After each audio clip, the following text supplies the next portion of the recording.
आईला आमची मस गेली का चपल्या. भैया आमची गुरु पण गेलीत वाटतं. किसने एका जागेवर चरवणच झालं.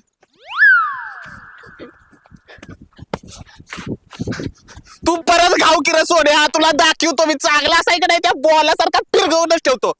पाहुणे बाई तुम्ही चला आमच्या सोबत, तिकडे आपले गुरु आहेत चला. माझी गुरु आहेत चला. सावकाशा. पहिला मी जर नसलो ना का वावराव कोणाचं लक्ष नाही. आईच्या गावात बघितलं नाही ना कोणी.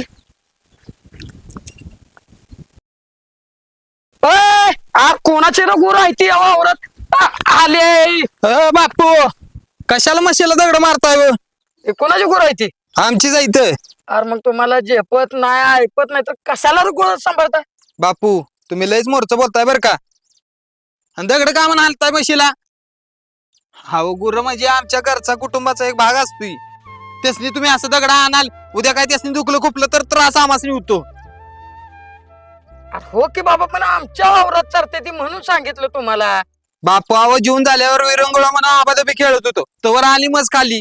आम्ही काय मुद्दा मांडल्या का तुमच्या वावरात? बर तू एक काम कर, घेऊन जा, तुझ्या पाया पडतो. पाय धरू का? बापू आव मोठा आहेसा तुम्ही, असं का म्हणून म्हणताय? आमची चूक आहे.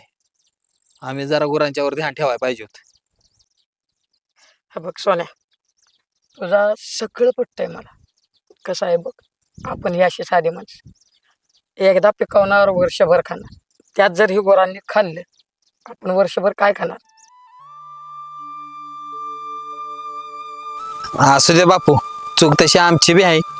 आम्ही जरा गुरांच्यावर ध्यान ठेवायला पाहिजे होत. असू दे, आणतो मग वर. नाही ते गुर, माझा फोन घरी राहिला आहे नाही तर.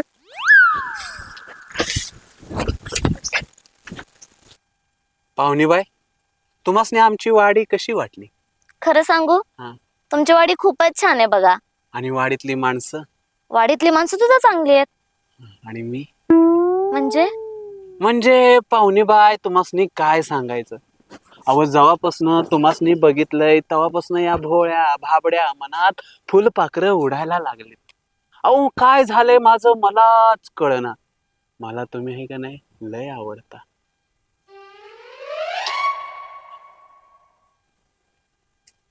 रमुकल्या, आ मला पण तू लय म्हणजे लय आवडतो. पाहुणेबाई तुम्ही सोन्यासारख्या आहातच, पण तुमचा आवाज पण सोन्यासारखा काय येतोय? सुधर की रे मेस्टेरियो. काय लेका सोन्या,